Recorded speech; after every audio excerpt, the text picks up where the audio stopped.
পুরো কবরস্থান শুকনো, অথচ কেবল একটি কবরেই ঝরছে মুষলধারে বৃষ্টি। পাকিস্তানের রাওয়ালপিন্ডিতে এমনই এক অলৌকিক ঘটনা ঘটেছে, যার একটি ভিডিও ভাইরাল হলে নেট দুনিয়ায় শুরু হয়েছে তুমুল আলোচনা। দাফন শেষ হতেই আকাশ থেকে নামা এই রহমতের বৃষ্টি নিয়ে উঠেছে নানা প্রশ্ন। আশপাশে কোথাও বৃষ্টি না হলেও কেন ওই একটি কবরের ওপরেই এমন বর্ষণ? এটি কি নিছক প্রকৃতির খেয়াল, নাকি অলৌকিক কিছুর আলামত? বিস্তারিত জানাচ্ছেন মেহেদি হাসান। একবার কল্পনা করুন তো, একটি বিশাল কবরস্থান যেখানে সারি সারি শত শত কবর রয়েছে, কিন্তু সেই কবরস্থানেই হঠাৎ করে আকাশ যেন অঝরে কেঁদে উঠল কেবল একটি কবরের জন্য। শুনতে অবিশ্বাস্য মনে হলেও এমন এক ঘটনার সাক্ষী হয়েছে পাকিস্তানের রাওয়ালপিন্ডি। আর এই ব্যতিক্রমী দৃশ্য দেখে বিস্মিত হয়েছেন অনেক প্রত্যক্ষদর্শী। মূলত এই ঘটনাটি ঘটে রাওয়ালপিন্ডির ধোক গুজরান কবরস্থানে।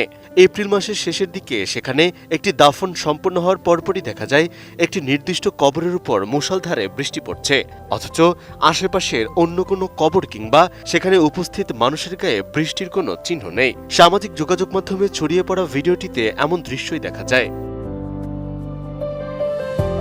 অনেক প্রত্যক্ষদর্শী এবং ধর্মপ্রাণ মানুষ এই ঘটনাকে আল্লাহর বিশেষ রহমত হিসেবেই দেখছেন।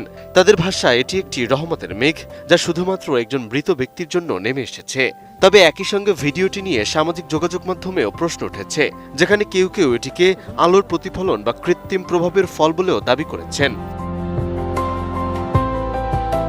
এ বিষয়ে বিশেষজ্ঞদের ব্যাখ্যায় উঠে এসেছে, কখনো কখনো খুব ছোট এলাকায় স্থানীয় আবহাওয়ার প্রভাবে বৃষ্টি হতে পারে, যাকে মাইক্রো ক্লাইমেট বলা হয়। এর ফলে নির্দিষ্ট একটি জায়গায় বৃষ্টি হলেও পাশের অংশ শুকনো থাকতে পারে। তবে এই ঘটনার ক্ষেত্রে ভিডিওর সত্যতা এখনো পুরোপুরি যাচাই করা হয়নি। নিউজ কাশ্মীর সহ দেশটির একাধিক গণমাধ্যমে এই খবর প্রচার হওয়ার পর আন্তর্জাতিক পর্যায়েও বিষয়টি আলোচনায় এসেছে।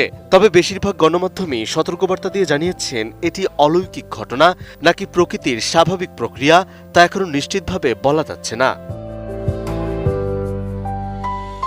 সব মিলিয়ে এই ভাইরাল ভিডিওকে ঘিরে কৌতূহল, বিশ্বাস এবং সংশয়ের মিশ্র প্রতিক্রিয়া তৈরি হয়েছে। Mehedi Hasan, ATN news.